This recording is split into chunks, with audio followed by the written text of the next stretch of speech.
내 집에서 나가! 어머니, 어떻게 저한테 이러실 수 있어요? 옥분 여사가 며느리 연희를 매서운 눈보라가 몰아치는 한밤중에 집 밖으로 내쫓으며 낡은 털조끼를 마당에 내던지자 연희는 얼어붙은 손으로 조끼를 움켜쥐며 어머니 15년을 조처럼 살았는데 제게 남은 게 이 낡은 조끼 하나뿐인가요? 라고 절규했지만 대문은 굳게 닫혔고 살을 애는 추위 속에서 본능적으로 조끼를 껴입는 순간 안감에서 묵직한 뭉치가 손에 잡히면서 그녀의 운명이 송두리째 바뀌기 시작합니다. 안녕하세요. 오늘도 조용히 한 사람의 이야기를 들려드리려 합니다. 잠시 쉬어가듯 귀 기울여 주세요. 남편을 잃게 한 사람이 밥 먹을 자격이 있느냐? 어머니, 오늘은 남편 기일입니다. 제발, 닥쳐. 내 아들 떠나보낸 주제에 기일이고 뭐고 입에 담을 생각을 하냐?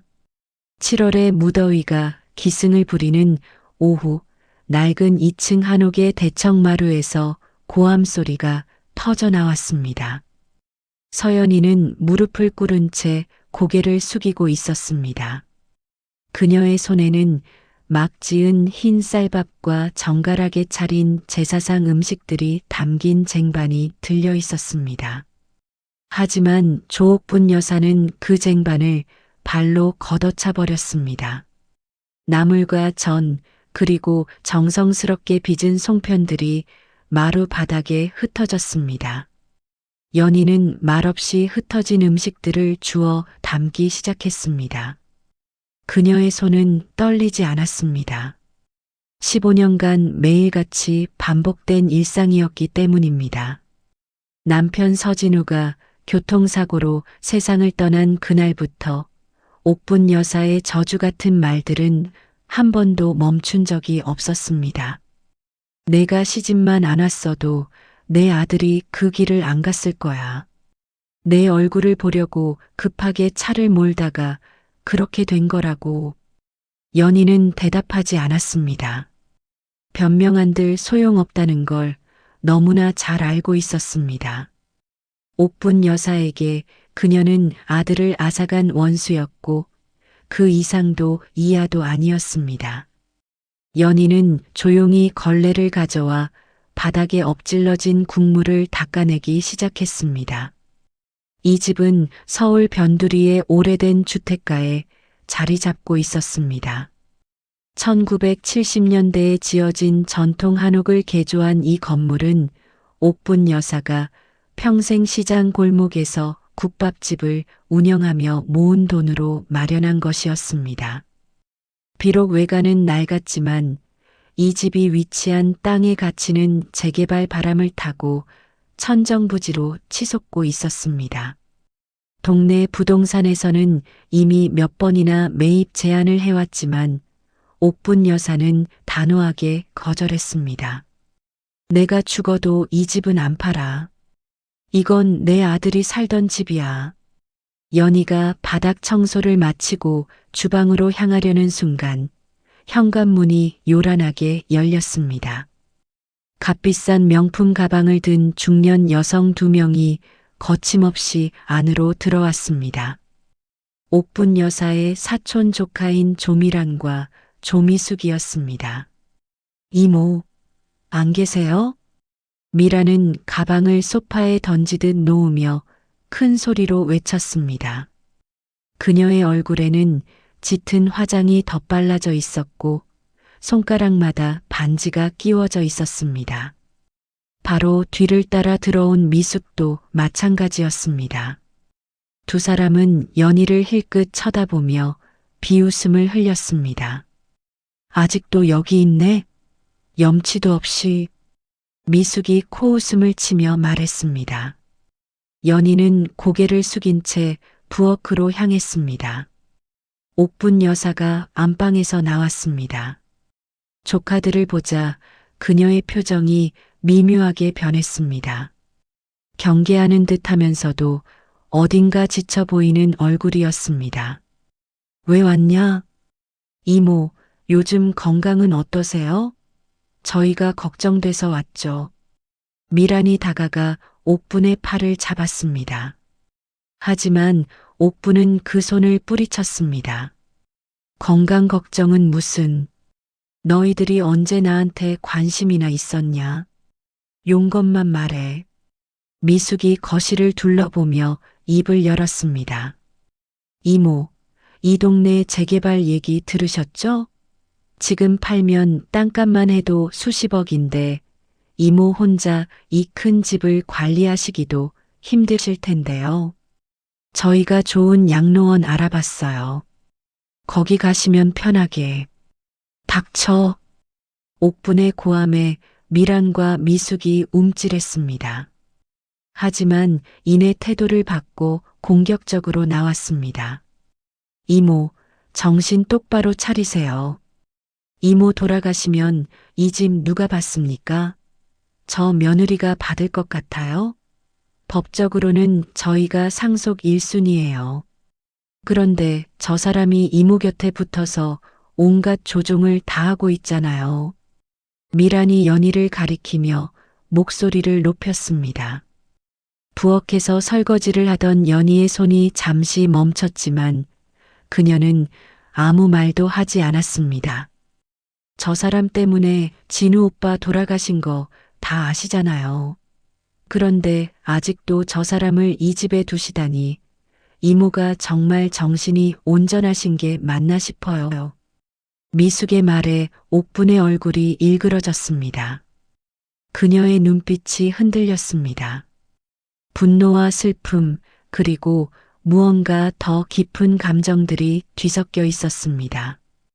그녀는 천천히 고개를 돌려 부엌에 서 있는 연희를 바라봤습니다. 긴 침묵이 흘렀습니다. 미란과 미숙은 서로 눈빛을 주고받으며 만족스러운 표정을 지었습니다. 드디어 옥분 여사의 입이 열렸습니다. 내 눈앞에서 당장 사라져. 연희의 눈동자가 크게 흔들렸습니다. 15년간 수없이 들었던 말이었지만 오늘의 그 말은 달랐습니다. 옥분 여사의 목소리에 담긴 무게가 달랐습니다. 어머니, 닥치고 당장 나가. 내 짐 싸서 오늘 밤 안으로 이 집에서 꺼져. 옥분의 고함이 집안을 가득 채웠습니다. 미란과 미숙은 승리한 듯 미소를 지으며 서로를 바라봤습니다. 연희는 젖은 손을 앞치마에 닦으며 안방으로 향했습니다. 그녀의 뒷모습은 놀라울 정도로 고요했습니다. 15년간 참아온 사람의 체념 같은 것이었습니다. 밤 10시 연희는 낡은 여행 가방 하나에 자신의 짐을 다 담았습니다. 15년을 살았지만 정작 그녀의 소유물은 옷가지 몇 벌과 화장품 몇 개, 그리고 남편의 사진 한 장이 전부였습니다. 그녀는 사진을 한참 들여다봤습니다. 25에 밝게 웃고 있는 남편의 얼굴이 그곳에 있었습니다. 여보, 미안해요. 끝까지 지키지 못했네요. 작은 속삭임이 텅 빈 방에 울려 퍼졌습니다. 연희는 사진을 가방 안쪽 깊숙이 넣고 지퍼를 닫았습니다. 창밖으로는 어느새 한방눈이 내리기 시작했습니다. 7월의 무더위는 어느새 사라지고 매서운 겨울이 찾아와 있었습니다. 아니, 시간이 흘러 계절이 바뀐 것이었습니다. 연희가 짐을 싸는 동안 석 달이라는 시간이 흘렀고 조카들의 방문은 계속되었으며 옥분 여사의 냉대는 날로 심해졌습니다. 연희가 가방을 들고 거실로 나왔을 때 옥분 여사는 안방문을 굳게 닫은 채 나오지 않았습니다. 거실에는 미란과 미숙이 소파에 앉아 텔레비전을 보고 있었습니다. 마치 이미 이 집의 주인이 된 것처럼 편안한 자세였습니다. 어머니, 저 갑니다. 연희가 안방 문 앞에서 말했습니다. 하지만 안에서는 아무 대답이 없었습니다. 연희는 깊게 숨을 들이쉬고 현관으로 향했습니다. 잘 가요. 다시는 돌아오지 말고요. 미란이 비아냥거리며 말했습니다. 연희는 대답하지 않았습니다. 그녀가 현관문을 열려는 순간 안방 문이 거칠게 열렸습니다. 옥분 여사가 무언가를 손에 든 채 나왔습니다. 그것은 낡고 오래된 갈색 털조끼였습니다. 이것도 가져가. 옥분이 조끼를 연희에게 던졌습니다. 조끼는 연희의 발치에 떨어졌습니다. 그것은 연희가 이 집에 시집 올 때 옥분이 준 유일한 선물이었습니다. 당시 옥분은 시집살이가 추울 때 이거라도 입어라라고 했었습니다. 연희는 조끼를 주워 가슴에 안았습니다. 감사합니다, 어머니. 그녀의 목소리는 떨리지 않았습니다. 연희는 고개를 숙여 인사하고 현관문을 나섰습니다. 문이 닫히는 순간 그녀는 15년간 살았던 집을 등지고 눈보라 속으로 걸어 들어갔습니다. 밤은 깊어갔고 눈은 더욱 거세게 내렸습니다. 연희는 근처 찜질방을 찾아 헤맸지만 이 늦은 시간에 문을 연 곳이 없었습니다. 그녀의 옷은 눈에 젖어 무겁게 늘어났고 손발은 감각을 잃어가고 있었습니다. 버스 정류장 벤치에 앉아있던 연희는 동사할지도 모른다는 두려움을 느꼈습니다. 본능적으로 그녀는 가방에서 갈색 털조끼를 꺼냈습니다. 낡고 남루했지만 추위를 막기에는 이것밖에 없었습니다. 조끼를 입는 순간 연희의 손이 무언가 이질적인 감촉을 느꼈습니다. 조끼 안감, 정확히는 겨드랑이 부분의 안쪽에 딱딱하고 부피가 있는 무언가가 숨겨져 있었습니다. 연희는 떨리는 손으로 안감의 실밥을 조심스럽게 뜯어냈습니다. 그 안에서 비닐로 여러 겹싸인 두툼한 뭉치가 나왔습니다. 가로등 불빛 아래에서 비닐을 벗겨낸 연희의 눈이 커졌습니다. 그 안에는 토지 문서 여러 장과 두툼한 현금 봉투, 그리고 편지 한 통이 들어 있었습니다. 손이 너무 떨려 편지를 펼치는 데만도 한참이 걸렸습니다. 옥분 여사의 서툰 글씨가 편지지를 가득 채우고 있었습니다. 연희는 눈물로 흐려지는 시야를 애써 참으며 편지를 읽기 시작했습니다. 연희야, 이 못난 시어미를 용서해라.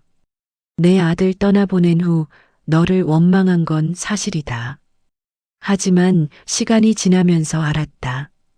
내가 얼마나 착한 아이인지, 얼마나 내 아들을 사랑했는지. 그런데 그 조카들이 너를 재산 가로챈 며느리로 몰아세우는 걸 보고만 있을 수가 없었다. 편지는 계속되었습니다. 옥분 여사는 자신이 왜 연희에게 그토록 모질게 굴 수밖에 없었는지, 조카들의 눈을 속이기 위해 어떤 연극을 펼쳐야 했는지를 고백했습니다. 그녀는 평생 시장 바닥에서 국밥을 팔아모은 돈으로 여러 필지의 땅을 샀고 그 모든 것을 연희에게 남기기로 결심했다고 썼습니다. 조끼 안감에 땅 문서와 내가 모은 돈을 다 넣어뒀다. 그거 들고 가서 내 인생을 살아라. 내가 이 집을 떠나야 내가 산다. 조카들 손에 내가 다칠 수도 있다. 이게 내가 줄 수 있는 마지막 사랑이다. 미안하다, 연희야. 그리고 고맙다. 내 아들을 진심으로 사랑해줘서. 편지의 마지막 문장을 읽는 순간 연희는 더 이상 눈물을 참을 수 없었습니다. 15년간 쌓였던 서러움, 외로움, 그리움이 한꺼번에 터져나왔습니다. 눈보라가 치는 버스 정류장에서 그녀는 한참을 울었습니다. 하지만 그 눈물은 슬픔만의 눈물이 아니었습니다. 감사함과 미안함, 그리고 새로운 시작을 향한 두려움과 희망이 뒤섞인 복잡한 감정이었습니다. 연희는 떨리는 손으로 토지 문서들을 확인했습니다. 서울 외곽의 땅세 필지, 지방 도시의 상가 건물 지분, 그리고 은행 예금 통장까지. 옥분 여사가 30년 넘게 새벽같이 일어나 국밥을 끓이고 단 하루도 쉬지 않고 모은 재산이 그녀의 손에 쥐어져 있었습니다. 어머니, 연희는 조끼를 가슴에 꼭 안았습니다. 비록 낡고 남루했지만 이 조끼는 이제 그녀에게 세상에서 가장 소중한 보물이 되었습니다. 그녀는 천천히 일어나 눈보라를 뚫고 걸었습니다. 어디로 가야 할지, 무엇을 해야 할지는 아직 몰랐습니다. 하지만 한 가지는 확실했습니다. 이제 그녀는 혼자가 아니었습니다. 옥분 여사의 사랑이 그녀와 함께였습니다. 다음 날 아침 연희는 작은 고시원에 짐을 풀었습니다. 3평도 안 되는 좁은 공간이었지만 그녀에게는 새로운 시작의 보금자리였습니다. 창밖으로는 여전히 눈이 내리고 있었습니다. 연희는 옥분 여사가 남긴 서류들을 책상 위에 펼쳐놓고 하나하나 살펴봤습니다. 토지 대장, 등기부등본, 은행 통장.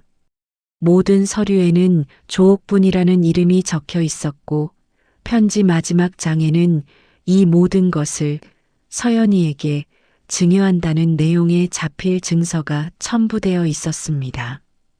날짜는 석 달 전 조카들이 처음 집에 찾아온 바로 그날이었습니다. 연희는 옥분 여사가 얼마나 치밀하게 계획했는지를 깨달았습니다. 조카들이 본격적으로 재산을 노리기 시작한 시점부터 옥분은 연희를 보호하기 위한 준비를 해왔던 것입니다. 그녀가 연희에게 퍼붓던 악담들, 냉대, 구박, 그 모든 것이 조카들을 속이기 위한 연기였습니다. 어머니는 혼자 얼마나 힘드셨을까. 연희의 가슴이 먹먹해졌습니다. 옥분 여사는 자신의 진심을 단 한 번도 표현하지 못한 채 매일 며느리를 구박하는 악역을 자처해야 했습니다. 그것이 며느리를 지키는 유일한 방법이라고 믿었기 때문입니다. 연희는 핸드폰을 꺼내 옥분 여사에게 전화를 걸었습니다. 하지만 전화는 받지 않았습니다. 한 번, 두 번, 세 번. 계속해서 전화를 걸었지만 옥분은 끝내 받지 않았습니다. 연희는 문자 메시지를 보냈습니다. 어머니, 편지 잘 받았습니다. 어머니 사랑 평생 잊지 않겠습니다. 건강하세요. 메시지를 보내고 나서도 한참을 핸드폰을 들여다보던 연희는 천천히 눈을 감았습니다. 이제 그녀가 할 일은 옥분 여사의 희생을 헛되이 하지 않는 것이었습니다. 이 재산으로 새로운 삶을 일궈내고 언젠가 떳떳하게 옥분 여사 앞에 서는 것. 그것이 연희가 할 수 있는 유일한 보답이었습니다. 연희는 책상 서랍에서 공책을 꺼내 계획을 세우기 시작했습니다. 그녀가 15년간 시댁에서 배운 것은 요리였습니다. 특히 옥분 여사의 국밥 레시피는 동네에서 소문난 맛이었습니다. 연희는 그 레시피를 바탕으로 반찬 사업을 시작하기로 결심했습니다. 어머니의 맛으로 시작해야 해. 그래야 의미가 있어. 연희는 밤새 사업 계획서를 작성했습니다.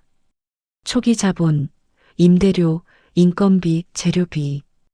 옥분 여사가 남긴 현금이면 충분히 시작할 수 있었습니다. 그녀는 새벽까지 계획을 다듬고 또 다듬었습니다. 며칠 후 연희는 서울 외곽의 작은 상가 건물 1층을 임대했습니다. 그곳에서 그녀는 옥분내 손맛이라는 이름의 반찬 가게를 열었습니다. 간판을 달던 날 연희는 갈색 털조끼를 입고 가게 앞에 섰습니다. 비록 남루한 모습이었지만 그 조끼는 그녀에게 힘을 주는 부적 같은 존재였습니다. 장사는 처음부터 순탄하지 않았습니다. 손님이 없는 날도 많았고 재료비를 잘못 계산해 손해를 보는 일도 있었습니다. 하지만 연희는 포기하지 않았습니다. 매일 새벽 4시에 일어나 국물을 우리고 정성껏 반찬을 만들었습니다. 옥분 여사가 30년간 지켜온 그 레시피를 한치의 오차도 없이 재현하기 위해 노력했습니다. 2달이 지나자 소문이 나기 시작했습니다. 저기 반찬 맛이 옛날 시장 국밥집 맛이랑 똑같아. 단골 손님들이 하나둘 생겨났고 입소문이 퍼지면서 매출이 조금씩 늘어났습니다. 연희는 벌어들인 수익을 한 푼도 허투루 쓰지 않고 재투자했습니다. 6개월 후 연희는 2번째 지점을 열었습니다. 1년 후에는 온라인 쇼핑몰도 개설했습니다. 옥분내 손맛 반찬은 서울 전역으로 배송되기 시작했습니다. 연희의 하루는 늘 바쁘게 돌아갔지만 그녀는 단 한 번도 옥분 여사를 잊은 적이 없었습니다. 매일 밤 잠들기 전 그녀는 갈색 털조끼를 쓰다듬으며 옥분 여사에게 감사 인사를 속삭였습니다. 그렇게 3년이 흘렀습니다. 옥분내 손맛은 이제 서울과 수도권에 12개의 지점을 둔 중견 기업으로 성장했습니다. 연희는 옥분 여사가 남긴 땅 중 한 필지를 팔아 그 돈으로 현대식 식품 공장을 지었습니다. 대형마트에도 입점했고 해외 수출도 준비 중이었습니다. 하지만 성공의 기쁨도 잠시 연희의 핸드폰에 낯선 번호로 전화가 걸려왔습니다.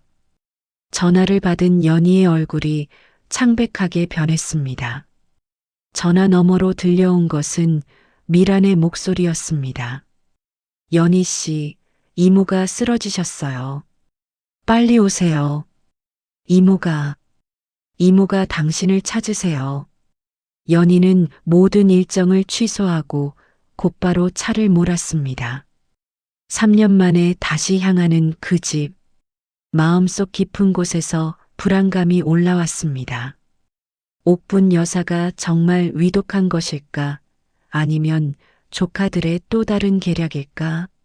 하지만 설령 함정이라 해도 가지 않을 수 없었습니다. 집에 도착한 연희는 대문이 활짝 열려 있는 것을 보고 이상함을 느꼈습니다. 현관으로 들어서자 집안은 어질러져 있었습니다. 거실 소파는 찢겨 있었고 장롱 서랍들이 모두 열려 바닥에 내팽개쳐져 있었습니다. 누군가 집을 뒤진 흔적이 역력했습니다. 어머니, 연희는 안방으로 달려갔습니다. 그곳에는 옥분 여사가 이불도 없이 차가운 마루 바닥에 쓰러져 있었습니다. 연희는 옥분을 부축해 일으켰습니다. 옥분의 몸은 얼음장처럼 차가웠고 호흡은 약했습니다. 연희는 떨리는 손으로 119에 전화를 걸었습니다. 빨리요. 환자가 의식이 없어요. 구급차가 도착하기까지 연희는 옥분의 손을 꼭 잡고 있었습니다. 옥분의 손은 3년 전보다 훨씬 더 마르고 주름져 있었습니다. 연희는 그제야 깨달았습니다. 옥분 여사가 혼자 이 집에서 얼마나 힘들게 지냈을지를. 어머니, 제가 왔어요. 괜찮으세요? 제가 여기 있어요. 연희의 목소리에 옥분의 눈꺼풀이 미세하게 떨렸습니다. 하지만 눈을 뜨지는 못했습니다. 구급차가 도착하고 옥부는 응급실로 옮겨졌습니다. 의사의 진단은 심각했습니다. 영양실조와 탈수 증세가 심합니다. 얼마나 오랫동안 제대로 식사를 못하신 거예요? 게다가 저체온증도 있고. 혼자 사셨나요? 제가 몰랐습니다. 연희는 고개를 떨구었습니다. 의사는 한숨을 쉬며 말을 이었습니다. 다행히 생명에는 지장이 없습니다. 하지만 회복하려면 시간이 필요합니다.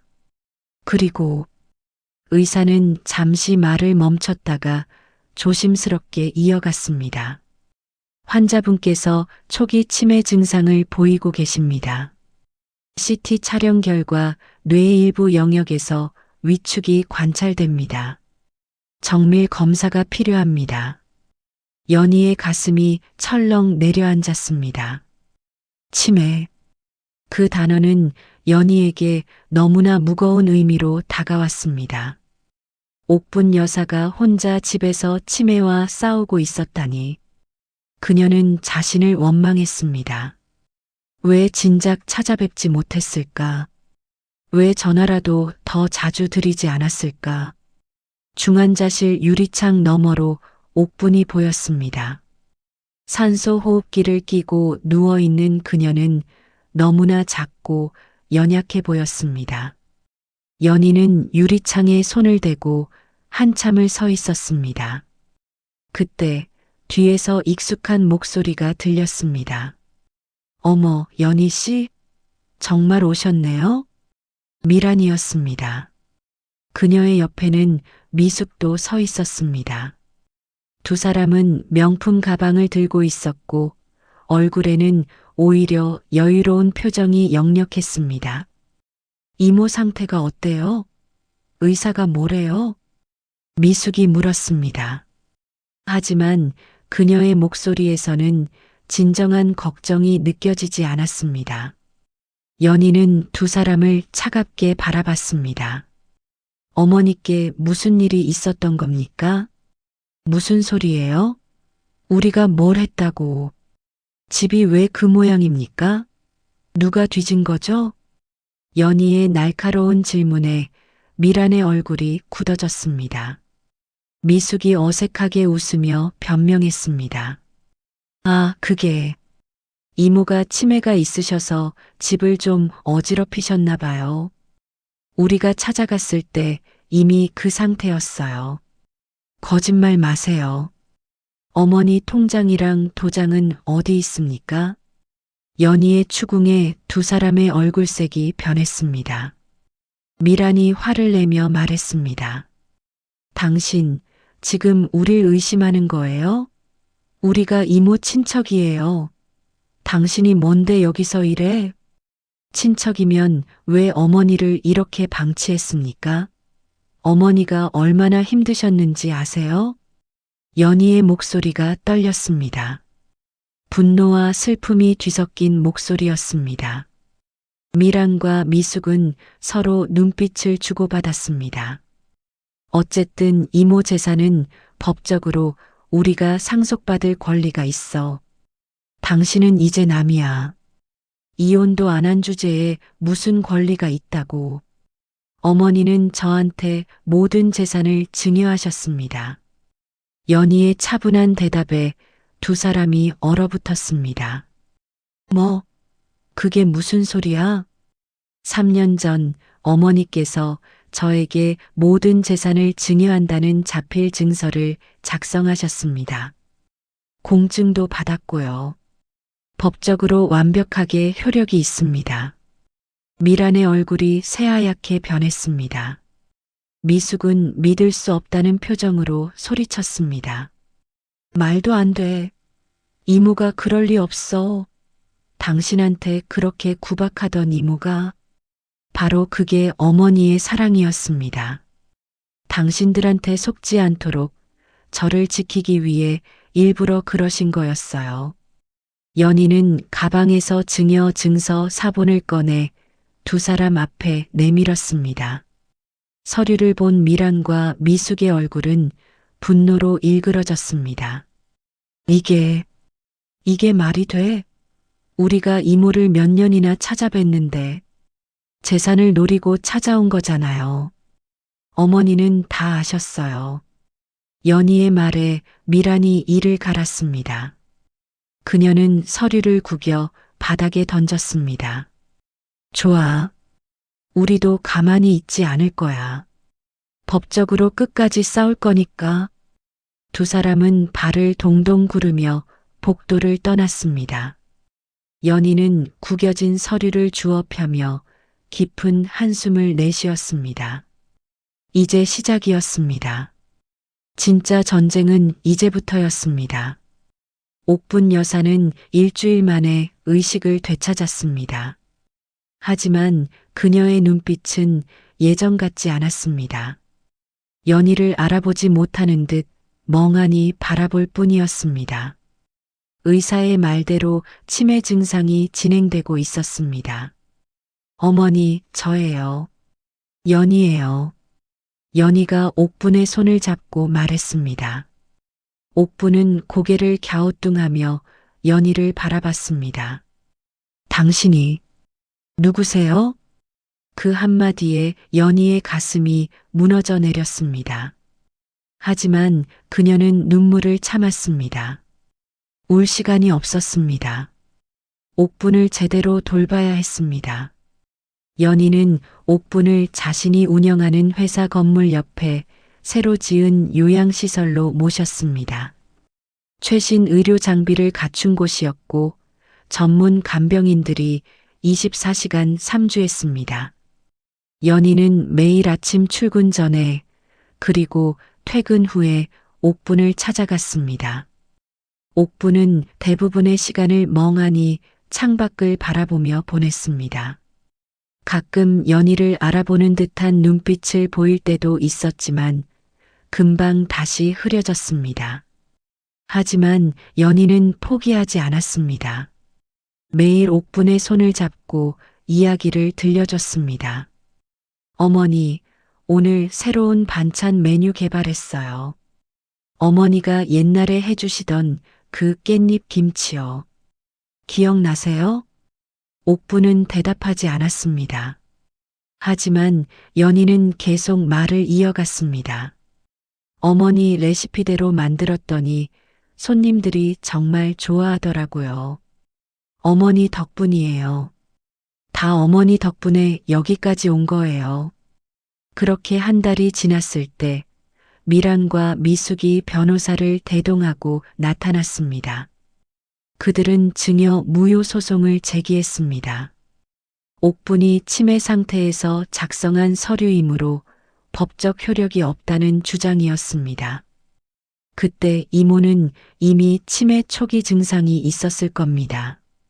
정상적인 판단 능력이 없었다는 거죠. 미란의 변호사가 자신만만하게 말했습니다. 하지만 연희도 준비를 해왔습니다. 그녀는 3년 전 옥분이 증여 서류를 작성할 당시 받았던 정신과 진단서를 제출했습니다. 옥분은 증여 서류 작성 전 스스로 병원을 찾아가 정신 감정을 받았고 정상 판정을 받았던 것입니다.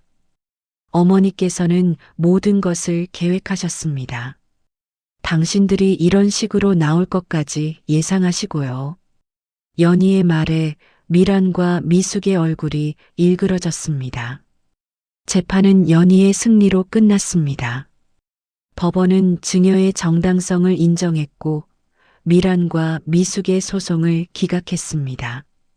하지만 그들은 포기하지 않았습니다. 이번에는 요양시설에 찾아와 소란을 피웠습니다. 이모, 저희예요. 미란이랑 미숙이요. 그들은 옥분의 병실로 들어가려 했습니다. 옥분은 낯선 목소리에 놀라 불안해했습니다. 연희가 급히 달려왔습니다. 당장 나가세요. 우리가 왜 나가야 해? 이모는 우리 친척이야. 미란이 소리쳤습니다. 보안 요원들이 달려와 두 사람을 제지했습니다. 연희는 그날로 접근 금지 가처분 신청을 냈고 법원은 이를 받아들였습니다. 그 후로도 미란과 미숙은 인터넷에 허위 사실을 유포하고 회사 앞에서 시위를 벌이는 등 온갖 방법으로 연희를 괴롭혔습니다. 하지만 연희는 흔들리지 않았습니다. 모든 법적 대응을 철저히 했고 끝까지 옥분을 지켰습니다. 그러던 어느 날 기적처럼 옥분이 연희를 알아봤습니다. 연희가 늘 하던 대로 옥분의 손을 잡고 이야기를 하고 있을 때였습니다. 연희야. 희미하지만 분명한 목소리였습니다. 연희는 깜짝 놀라 옥분을 바라봤습니다. 옥분의 눈에 촉촉한 눈물이 맺혀 있었습니다. 어머니, 어머니, 저 알아보세요? 그래, 내 딸, 미안하다. 엄마가 너한테 너무 모질게 굴었지. 옥분의 손이 연희의 뺨을 어루만졌습니다. 연희는 더 이상 참지 못하고 옥분의 품에 안겨 울었습니다. 3년간 참아왔던 모든 감정이 터져나왔습니다. 어머니, 어머니, 고맙다 연희야. 우리 착한 딸, 엄마 사랑 몰라줘서 미안했다. 두 사람은 한참을 그렇게 안고 울었습니다. 창밖으로는 봄 햇살이 따스하게 내리쬐고 있었습니다. 옥분 여사가 의식을 되찾은 후 연희는 매일같이 요양시설을 찾았습니다. 옥분의 기억은 여전히 오락가락했지만 연희를 알아보는 순간만큼은 또렷했습니다. 의사들은 이를 두고 정서적 기억의 힘이라고 설명했습니다. 사랑하는 사람에 대한 기억은 뇌의 다른 부분에 저장되어 치매에도 쉽게 사라지지 않는다는 것이었습니다. 어머니, 오늘은 제가 어머니가 좋아하시던 된장찌개를 만들어 왔어요. 연희는 보온 도시락을 열며 말했습니다. 옥분의 얼굴에 희미한 미소가 번졌습니다. 내가 그걸 좋아했었나? 네, 어머니. 특히 애호박이 듬뿍 들어간 된장찌개요. 제가 처음 시집 왔을 때 어머니가 해주셨던 그 맛 그대로예요. 연희가 한 숟가락 떠서 옥분의 입에 넣어드렸습니다. 옥분은 천천히 씹으며 눈을 감았습니다. 그녀의 눈가에 눈물이 맺혔습니다. 맛있다. 이 맛, 기억나는 것 같아. 옥분의 손이 떨리며 연희의 손을 덮었습니다. 연희는 그 손을 꼭 잡았습니다. 두 사람의 손은 오랜 세월의 상처와 사랑을 모두 담고 있었습니다. 한편 미란과 미숙은 여전히 포기하지 않고 있었습니다. 법적 공방에서 계속 패소했음에도 그들은 새로운 방법을 찾아 연희를 괴롭혔습니다. SNS에 며느리가 치매 걸린 시어머니 재산 가로채라는 제목의 글을 올리고 허위 사실을 퍼뜨렸습니다. 옥분 내 손맛 본사 앞에는 피켓을 든 사람들이 모여들었습니다. 미란과 미숙이 고용한 이들이었습니다. 재산 강탈 기업, 노인 학대 중단하라 같은 구호가 적힌 피켓이 흔들렸습니다. 연희의 회사 직원들은 동요하기 시작했습니다. 매출에도 영향이 나타났습니다. 일부 거래처에서는 계약 해지를 통보해 왔습니다.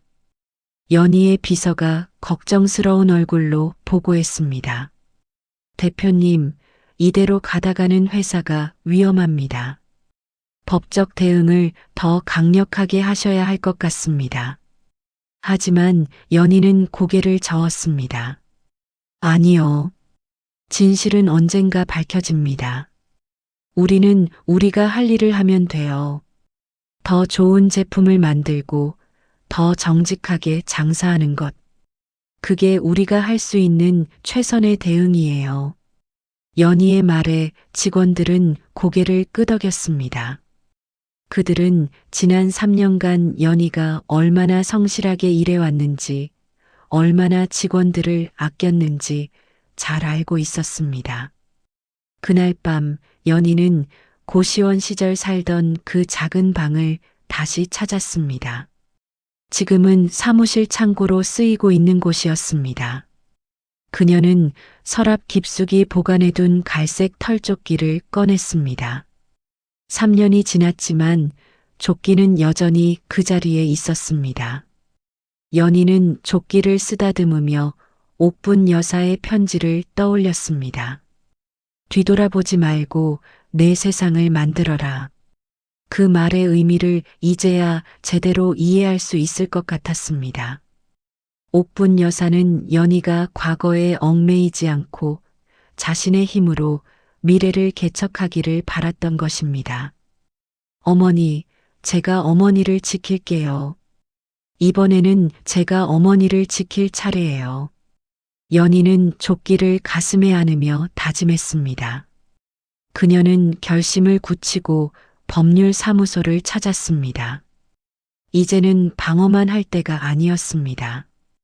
공격으로 전환할 때였습니다. 미란 씨와 미숙 씨를 명예훼손과 업무방해 혐의로 고소하겠습니다.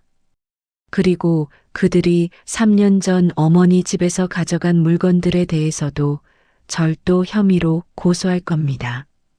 연희의 변호사가 눈을 크게 떴습니다. 증거가 있으십니까? 있습니다. 연희는 서류 가방에서 USB를 꺼냈습니다. 그 안에는 옥분 여사가 3년 전 집 안 곳곳에 설치했던 CCTV 영상이 담겨 있었습니다. 옥분은 조카들을 믿지 못해 몰래 카메라를 설치했고 그 영상들을 연희에게 넘겨주었던 것입니다. 영상에는 미란과 미숙이 옥분의 집을 뒤지며 금고를 열고 통장과 도장을 가져가는 장면이 선명하게 담겨 있었습니다. 또한 그들이 옥분에게 협박하듯 이야기하는 장면, 음식을 제대로 주지 않고 방치하는 장면도 있었습니다. 변호사는 놀란 얼굴로 영상을 확인했습니다. 이 정도면 충분합니다. 형사 고소와 함께 민사상 손해배상 청구도 가능합니다. 며칠 후 미란과 미숙에게 고소장이 전달되었습니다. 동시에 연희는 기자회견을 열었습니다. 그녀는 그동안 침묵으로 일관하다가 처음으로 대중 앞에 섰습니다. 저는 지난 3년간 많은 오해와 비난을 받았습니다. 하지만 진실은 단 하나입니다. 저는 시어머니 조옥분 여사를 진심으로 사랑하고 존경합니다. 연희는 준비한 원고 없이 담담하게 말을 이어갔습니다. 어머니께서는 저를 지키기 위해 스스로 악역을 자처하셨습니다. 친척들이 저를 해칠까봐, 재산 때문에 제가 위험해질까봐 저를 내쫓는 연기를 하셨습니다. 그리고 당신의 전 재산을 제게 맡기셨습니다. 기자들의 카메라 플래시가 터졌습니다. 연희는 잠시 숨을 고르고 계속했습니다. 저는 그 재산으로 사업을 시작했고 어머니의 레시피로 많은 분들께 기쁨을 드릴 수 있었습니다. 그리고 이제 그 수익으로 어머니를 최선을 다해 모시고 있습니다. 이것이 진실입니다. 연희는 CCTV 영상 일부를 공개했습니다. 미란과 미숙이 옥분의 집을 뒤지는 장면, 옥분을 방치하는 장면이 대형 스크린에 비춰졌습니다. 기자들은 경악했고 카메라 셔터 소리가 더욱 요란해졌습니다. 그날 저녁 뉴스는 연희의 기자회견을 톱으로 다뤘습니다. 여론은 급격하게 반전되었습니다. SNS에는 연희를 응원하는 댓글이 쏟아졌고 미란과 미숙을 비난하는 목소리가 높아졌습니다. 진짜 악당은 따로 있었네요. 며느리가 시어머니를 진심으로 사랑한 거였구나. 옥분 여사님의 사랑이 정말 대단하시다. 회사 앞에서 시위하던 사람들은 사라졌고 오히려 연희를 응원하는 사람들이 모여들었습니다. 해지되었던 계약들이 다시 복구되었고 새로운 거래, 제안도 쏟아져 들어왔습니다. 미랑과 미숙은 경찰 조사를 받게 되었습니다. 증거가 명백했기에 그들은 변명할 여지가 없었습니다. 결국 그들은 절도와 노인 방치 혐의로 기소되었고 재판을 기다리게 되었습니다. 하지만 연희에게 가장 중요한 것은 여론의 반전이나 사업의 회복이 아니었습니다. 그녀가 진정으로 원했던 것은 옥분 여사와 함께 평온한 시간을 보내는 것이었습니다. 연희는 요양시설을 찾아 옥분에게 모든 이야기를 들려주었습니다. 옥분은 연희의 손을 꼭 잡으며 고개를 끄덕였습니다. 잘했다. 우리 딸, 정말 잘했어. 어머니, 이제 아무도 우릴 괴롭히지 못해요. 우리 이제 편하게 지내요. 옥분의 눈에서 눈물이 흘러내렸습니다. 하지만 그것은 슬픔의 눈물이 아니었습니다. 안도와 기쁨의 눈물이었습니다. 그날 밤 연희는 갈색 털조끼를 다시 한번 꺼내 들었습니다. 낡고 해진 조끼였지만 그녀에게는 세상 어떤 보석보다 소중한 보물이었습니다. 그녀는 조끼를 정성스럽게 손질하고 특수 제작한 액자에 넣었습니다. 이건 우리 가게의 상징이 될 거예요. 어머니의 사랑이 담긴 가장 소중한 보물. 연희는 액자를 들고 미소 지었습니다. 폭풍 같은 시련이 지나가고 이제 평화로운 봄이 찾아오고 있었습니다. 봄이 깊어지면서 옥분의 건강도 조금씩 회복되었습니다. 치매는 완치할 수 없는 병이었지만 연희의 정성 어린 간병과 최상의 의료 서비스 덕분에 증상의 진행이 크게 늦춰졌습니다.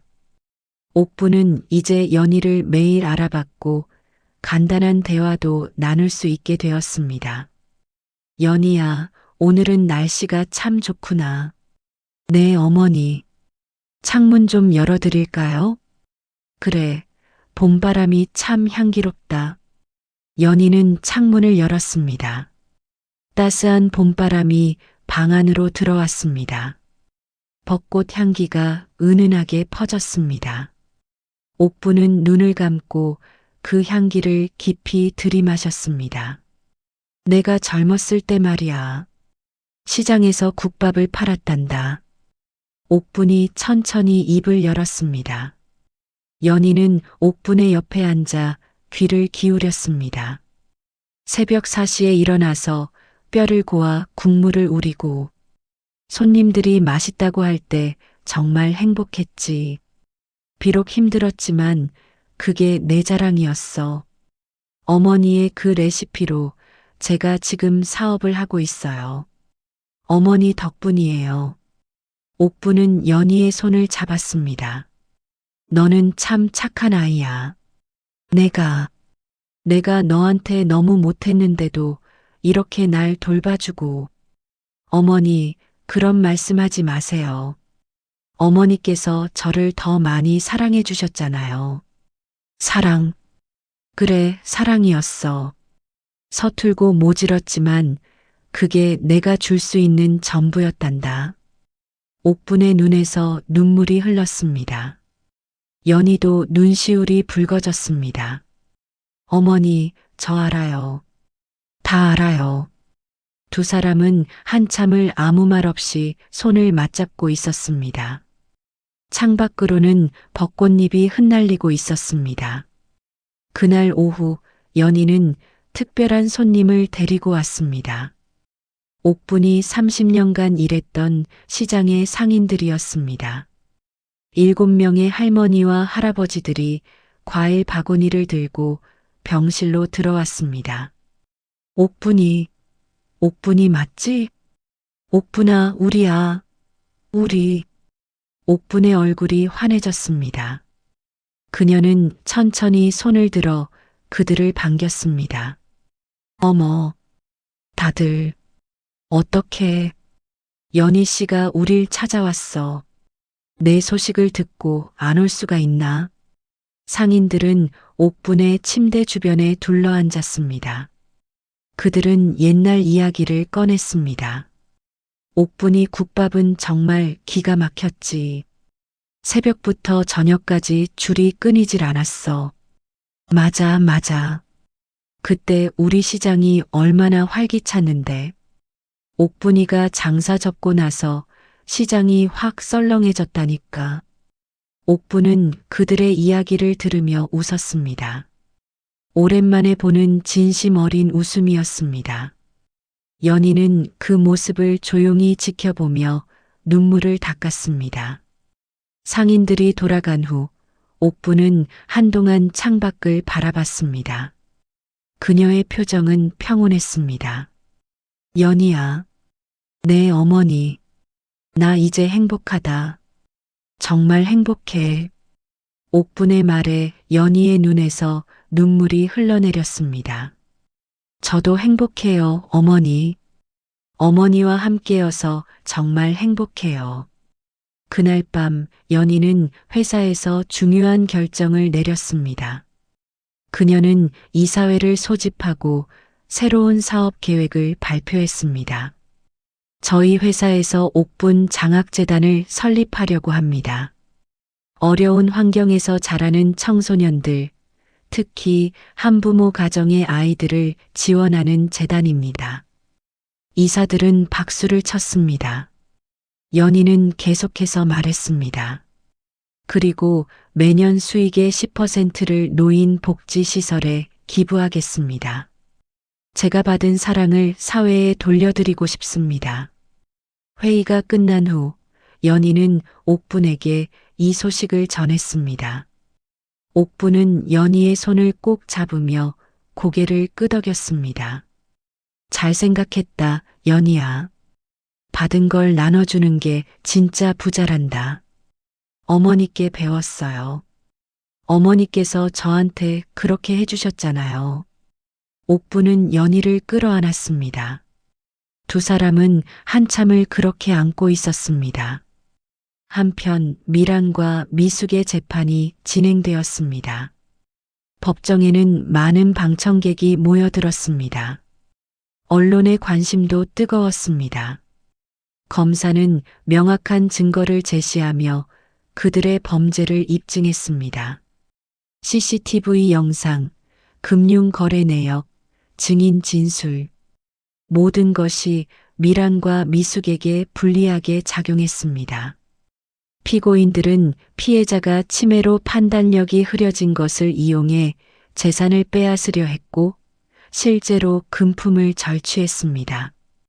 또한 피해자를 방치해 생명에 위협을 가했습니다. 변호인은 선처를 호소했지만 재판부는 단호했습니다. 피고인들의 행위는 노인을 대상으로 한 계획적 범죄로 사회적으로 용납될 수 없습니다. 판결이 내려졌습니다.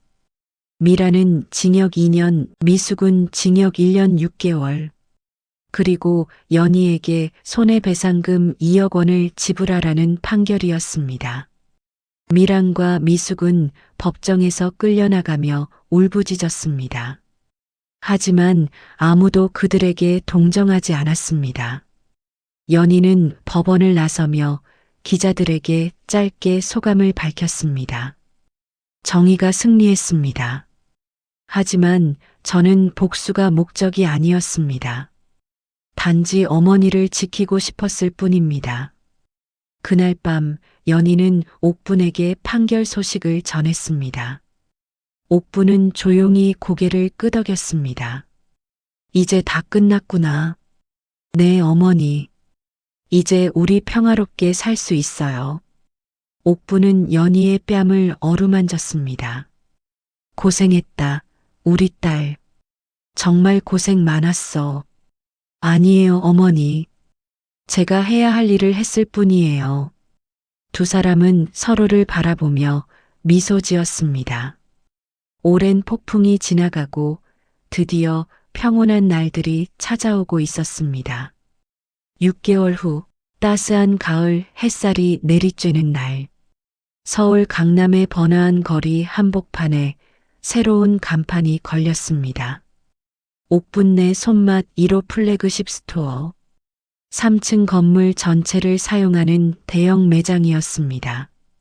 1층은 반찬과 즉석 식품을 판매하는 공간, 2층은 옥분 여사의 레시피로 만든 음식을 직접 맛볼 수 있는 레스토랑, 3층은 요리 클래스와 문화 공간으로 꾸며져 있었습니다. 개업식 날 수많은 사람들이 모여들었습니다. 언론, 협력업체, 직원들, 그리고 옥분이 일했던 시장의 상인들까지 모두가 이 특별한 날을 축하하기 위해 왔습니다. 연희는 정갈한 한복을 입고 입구에 서 있었습니다. 그녀의 옆에는 휠체어를 탄 옥분 여사가 있었습니다. 옥분도 화려한 분홍빛 한복을 입고 있었습니다. 비록 몸은 불편했지만 그녀의 얼굴에는 생기가 돌았습니다. 어머니, 준비되셨어요? 그래, 우리 딸. 시작하자. 연희와 옥분은 함께 테이프 커팅을 했습니다.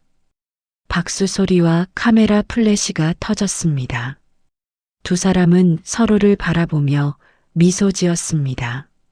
매장 안으로 들어서자 중앙홀 벽면에 커다란 액자가 걸려 있었습니다. 그 안에는 갈색 털조끼가 정성스럽게 보관되어 있었습니다. 액자 아래에는 작은 명패가 붙어 있었습니다.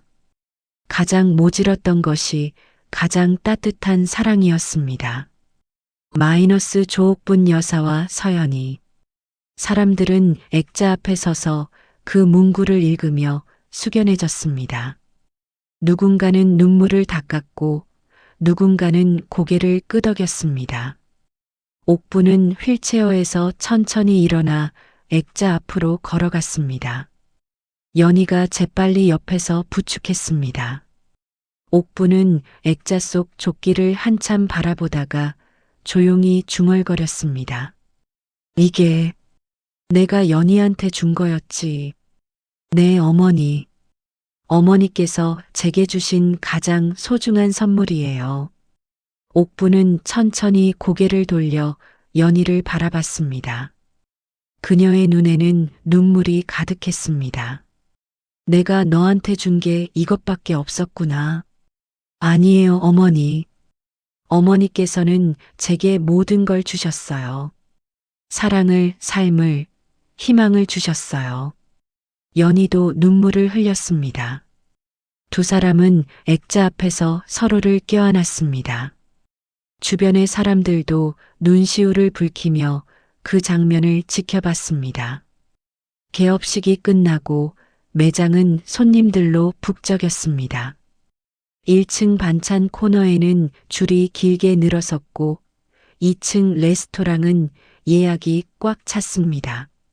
사람들은 옥분 여사의 레시피로 만든 음식을 맛보며 감탄했습니다. 이 깊은 맛이 정말 어릴 적 할머니 집에서 먹던 그 맛이에요. 국물이 정말 진하고 구수하네요. 요즘은 이런 맛을 내기가 쉽지 않은데. 옥분은 레스토랑 한쪽 테이블에 앉아 손님들의 반응을 지켜봤습니다. 그녀의 얼굴에는 만족스러운 미소가 번져 있었습니다. 저 사람들이 내 음식을 먹고 있구나. 네, 어머니. 어머니의 30년 손맛이 이렇게 많은 사람들에게 전해지고 있어요. 연희가 옆에 앉아 말했습니다. 옥분은 연희의 손을 꼭 잡았습니다. 고맙다, 연희야. 내가 내 평생의 일을 이렇게 빛나게 해줘서 제가 더 감사해요, 어머니. 어머니가 아니었다면 저는 아무것도 아니었을 거예요. 저녁이 되어 손님들이 줄어들자 연희는 옥분을 3층 문화 공간으로 안내했습니다. 그곳에는 작은 전시 공간이 마련되어 있었습니다. 벽면에는 옥분이 시장에서 일하던 시절의 사진들이 걸려 있었습니다. 젊은 날의 옥분이 국밥을 끓이는 모습, 손님들과 웃으며 이야기하는 모습, 새벽 시장의 풍경들, 연희가 오랜 시간에 걸쳐 수집한 사진들이었습니다. 옥분은 사진들을 하나하나 바라보며 과거를 떠올렸습니다. 그녀의 눈에서 눈물이 흘렀습니다. 하지만 그것은 슬픔의 눈물이 아니었습니다. 자신의 삶이 이렇게 의미 있게 기억되고 있다는 감동의 눈물이었습니다. 내 인생이 이렇게 아름다웠구나. 내 어머니의 인생은 정말 아름다웠어요. 그리고 그 아름다움은 앞으로도 계속될 거예요. 연희는 옥분을 창가로 안내했습니다. 창밖으로는 서울의 야경이 펼쳐져 있었습니다. 수많은 불빛이 반짝이고 있었습니다. 어머니, 저기 보이세요? 저 불빛 하나하나가 어머니의 사랑으로 밝혀진 거예요. 어머니께서 저를 지켜주셨고, 제가 이 사업을 일궜고, 그래서 저렇게 많은 사람들이 행복해하고 있어요. 옥분은 창밖을 바라보며 고개를 끄덕였습니다. 그래, 내 사랑이 저렇게 멀리까지 갔구나. 두 사람은 한참을 창밖을 바라보며 서 있었습니다. 연희는 옥분의 어깨에 머리를 기댔습니다. 어머니 사랑해요. 나도 사랑한다. 우리 딸. 그날 밤 매장이 문을 닫은 후 연희는 혼자 1층으로 내려갔습니다. 그녀는 액자 속 갈색 털조끼 앞에 섰습니다. 조끼는 조명을 받아 은은하게 빛나고 있었습니다. 연희는 조용히 손을 모으고 감사 인사를 올렸습니다.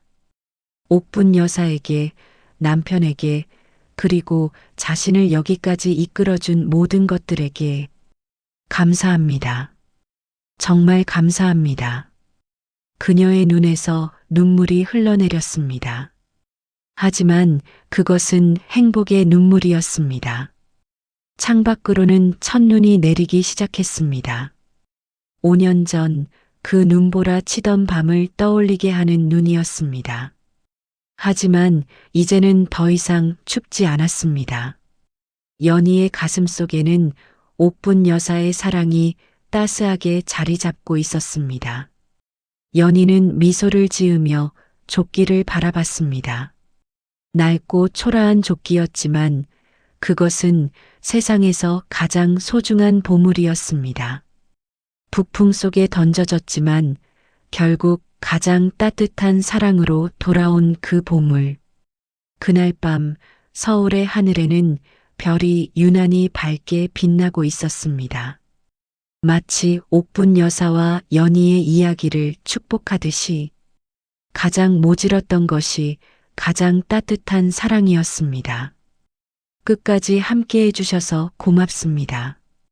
당신의 이야기일지도 모릅니다. 이 이야기가 마음에 남으셨다면 구독과 좋아요로 조용히 함께 해주세요. 내일 다음 이야기를 들려드릴게요.